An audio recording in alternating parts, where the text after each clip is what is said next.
Hello friends, आप देख रहे हैं आपका चैनल शेयर बाजार विद आयुष। और दोस्तों, इस वीडियो में बात करेंगे जीपीटी हेल्थ केयर आईपीओ की लिस्टिंग डे स्ट्रैटेजी के बारे में। कल आपको पता ही है दोस्तों, GPT health care IPO 29 of Feb यानी कल बाजार में लिस्ट होता हुआ नजर आएगा। सो कल किस प्रकार की लिस्टिंग हो सकती है, किधर लिस्टिंग होने की चांसेस है, एक्सपेक्टेशन है, ये हम समझने वाले हैं इस वीडियो के अंदर। तो वीडियो को देखिएगा आप लोग पूरा जरूर। तो फ्रेंड्स, सबसे पहले तो याद रखिएगा, जिनको भी आईपीओ का अलॉटमेंट मिला है, आप सबको 186 रुपीज़ का शेयर मिला है। कितने शेयर्स मिले हैं? कुल मिला के 80 शेयर आपको मिलते हुए नजर आए सिंगल लॉट के हिसाब से। अब आपने जितने लॉट्स लगाए थे और जो कैटेगरी में लगाया था उस हिसाब से आपको शेयर मिल चुके होंगे। एक क्वेश्चन मेरे पास जो हमेशा आता है वो ये है कि सर अभी तक हमारे शेयर्स क्रेडिट नहीं हुए। कोई दिक्कत वाली बात नहीं है, लिस्टिंग से पहले आपके शेयर्स आपके डीमैट में शो कर जाएंगे। तो उस बात को लेकर कि अभी तक मेरे डीमैट में शेयर्स क्रेडिट नहीं हुए हैं तो उसको लेकर मैं क्या करूं, उसको लेकर कोई प्रॉब्लम नहीं है। वो आपकी लिस्टिंग से पहले आपके डीमैट में शो होना चालू हो जाएंगे। तो उस बात को लेकर कृपया करके कोई भी चिंता ना करें, ठीक है। देखिए, इस कंपनी की अगर बात करता हूं तो डेफिनेटली सबसे इंपॉर्टेंट होता है हमेशा वो इशू, राइट। तो इसमें एक नेगेटिव फैक्टर ये था कि बस दोस्तों, इसका जो ऑफर आया था 525 करोड़ का, उसमें से 40 करोड़ का ही फ्रेश इशू था, राइट। तो ऐसा नहीं कि कंपनी के पास बहुत सारा पैसा आपको जाता हुआ देखने को मिलेगा, ओनली 40 करोड़ जाएगा। बाकी रेस्ट जो है वो डेफिनेटली कंपनी के प्रमोटर्स के द्वारा बेचा जाएगा, इन्वेस्टर्स के द्वारा बेचा जाएगा जो अपना हिस्सा बेच रहे हैं, ठीक है। लेकिन जो इंपॉर्टेंट बात हमेशा मैं आपको बताता हूं वो यही होता है दोस्तों कि सब्सक्रिप्शन देखिए उस इशू का, कितना पैसा उस इशू के अंदर आया है। तो जीपीटी हेल्थ केयर के अंदर दोस्तों जो क्यूआईबी पोर्शन था वो करीबन 17 टाइम सब्सक्राइब हुआ था, क्लोज टू 1800 करोड़ के आसपास निकल कर आए। एचएनआई कैटेगरी 11 गुना सब्सक्राइब हुआ था, रिटेल 2 गुना सब्सक्राइब हुआ था, करीबन 2.44 times, but application wise 2.09 times he subscribe हुआ था, तो क्लोज टू 2 टाइम्स। एंड कुल मिला के दोस्तों 8.5 टाइम सब्सक्राइब हुआ था, 3132 करोड़ जीपीटी हेल्थ केयर के अंदर आ गए थे।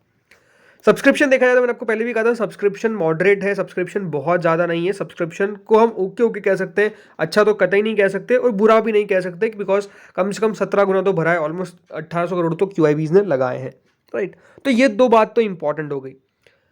अब हमेशा देखिए, तीसरी जो इंपॉर्टेंट बात करता हूं मैं वो होती है वैल्यूएशंस को लेकर, राइट। कि वैल्यूएशंस कैसे हैं, इस कंपनी के वैल्यूएशंस कैसे हैं, राइट। तो जो जीपीटी हेल्थ केयर अपना आईपीओ लेकर आई जिन वैल्यूएशंस के ऊपर, वो ये था कि दोस्तों जो पी मांगा कंपनी ने वो करीबन 32.49 का मांगा। मैं पोस्ट बात कर रहा हूँ, राइट। 32.49 के प्राइस ट्रेंडिंग पे कंपनी अपना आईपीओ लेकर आई। अब इसके जो पीयर्स है, जो पीयर्स ट्रेड करते हैं, वो आप देखेंगे कहाँ कहाँ पर ट्रेड हो रहे हैं। जैसे ग्लोबल हेल्थ है, 90 के पी पे ट्रेड होता है। Krishna institute of medical science है, यानी जो किम्स है, वो बेसिकली ट्रेड होता है 50 के पी पे। जुपिटर लाइफलाइन 81 के पी पे, यथार्थ 37 के पी पे, और Kovai medical centre and hospital 29.93 के पी पे, यानी क्लोज टू 30, एंड शैल बाय ऑलमोस्ट 50 के पी पे। यानी जो एक बात आपके सबसे ज़्यादा हक में जाती है वो आईपीओ में जिनको अलॉटमेंट लगा है, तो उनके हक में जो सबसे बढ़िया बात इस कंपनी की जाती है वो ये है कि दोस्तों इसके वैल्यूएशंस एक्सपेंसिव नहीं थे। इंडस्ट्री में जरूर देखिए, बहुत कम कंपनीज है जो बेसिकली ट्रेड कर रही है बिलो द 50 पी, राइट। मतलब 49 के आसपास ट्रेड कर रही है। सिर्फ दो कंपनीज हमने देखा, जो है एक यथार्थ और दूसरी है दोस्तों Kovai medical centre and hospital, जो बेसिकली ट्रेड करते हैं बिलो, हम कह सकते हैं 40 के। तो अच्छी बात क्या है यहाँ पर? अच्छी बात तो यही है कि दोस्तों इसकी जो वैल्यूएशन है वो कोई एक्सपेंसिव नहीं है, राइट। कंपनी का डेट टू इक्विटी रेशियो जो है वो भी दोस्तों बिल्कुल बढ़िया है, वो भी हम कह सकते हैं काफ़ी मैनेजेबल है, मतलब काफ़ी ज़्यादा शानदार है, बिकॉज बिलो 1 है। तो आई थिंक ये फैक्टर्स इस कंपनी के पक्ष में जाते हैं, इसके पक्ष में इसकी लिस्टिंग हो सकती है। अब इसके पक्ष में क्या नहीं जाता है? देखिए, इसके पक्ष में जो हम कह सकते हैं जो चीज़ नेगेटिव हो गई वो क्या है, वो है दोस्तों बाजार। आज बाजार जिस तरीके से नीचे गया है, ये एक चीज हो गई है जो नेगेटिव में हमको देखने को मिलेगी। अगर कल मार्केट रिकवर कर जाते हैं तो वेल एंड गुड, बट अभी हम मार्केट को क्या लेकर चल रहे हैं, कौन सी साइड पे? एक नेगेटिव साइड पे लेकर चल रहे हैं। रीजन सिंपल है, आज एक बड़ा कट हमको देखने को मिला है बाजार में, इसीलिए हम मार्केट्स को नेगेटिव लेके चल रहे हैं। अदरवाइज इस फैक्टर को मैं नेगेटिव नहीं लेता, पॉजिटिव लेता, बिकॉज बाजार में हाई लग रहे हैं। बट नेगेटिव क्यों ले रहे हैं? बिकॉज आज दोस्तों मार्केट के अंदर आपको एक बड़ा फॉल देखने को मिला है, और उसका ही एक रीजन है कि दोस्तों यहाँ पर जो हमारे 4 फैक्टर्स निकल कर आए, राइट। तो 4 इंपॉर्टेंट फैक्टर्स है। सबसे पहली बात तो सब्सक्रिप्शन, इसको मैं न्यूट्रल रखता हूं, राइट।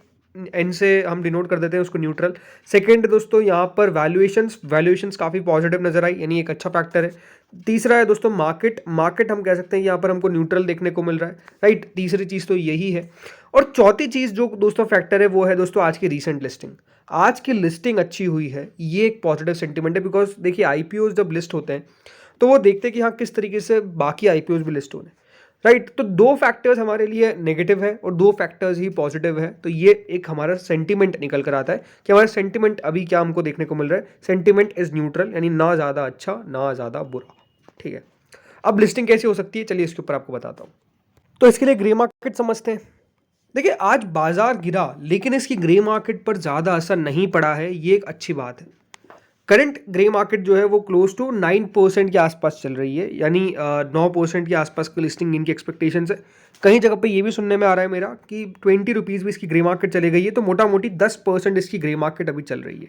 ये काफ़ी पॉजिटिव बात है, बिकॉज आफ्टर यहाँ पर हम कह सकते हैं सब्सक्रिप्शन ग्रे मार्केट गिरी नहीं। जो ग्रे मार्केट दोस्तों जब ये इशू ओपन था तब आप देख सकते हैं 5%, 4%, 3% भी आ गई थी एक समय पे। तो बट जैसे ही दोस्तों ये आईपीओ खत्म हुआ उसके बाद उसी दिन 7.5% ग्रे मार्केट गई, फिर 8% गई और अब 9% के ऊपर ट्रेड कर रही है। तो ये एक पॉजिटिव बात है कि दोस्तों ग्रे मार्केट में हमको आगे एक्टिविटी जो है वो डेफिनेटली पॉजिटिव साइड देखने को मिली। तो कल कहाँ पर लिस्टिंग हो सकती है? देखिए मार्केट के हिसाब से, मतलब जो ग्रे मार्केट कह रही है उसके हिसाब से आपको 9% ऊपर ये लिस्ट होता हुआ नजर आएगा। 17 आपके पास दोस्तों कुल मिलाकर शेयर्स है, माफ कीजिएगा 17 अभी ग्रे मार्केट है और 80 शेयर्स है, यानी कुल मिलाकर दोस्तों जो आपको मुनाफा देखने को मिलेगा वो क्लोज टू 1360, 1360 रुपये का मुनाफा की एक्सपेक्टेशन है। अगर 20 रुपये आप ले लेंगे तो 1600 रुपये तक का मुनाफा की एक्सपेक्टेशन है। मेरे हिसाब से क्या हो सकता है आपको ये बता देता हूँ। तो मेरी एक्सपेक्टेशंस क्या है, मेरी एक्सपेक्टेशंस क्या है, देखिए ग्रे मार्केट के हिसाब से तो 202 रुपये पे इसकी लिस्टिंग हो रही है कल अभी, लेकिन मेरा व्यू सिंपल है कि दोस्तों इसकी लिस्टिंग कल हो सकती है अराउंड 186, यानी जो इशू प्राइस है उसके पास से लगाकर 215 रुपये। अब जरूर आप सोचेंगे इतनी बड़ी रेंज क्यों?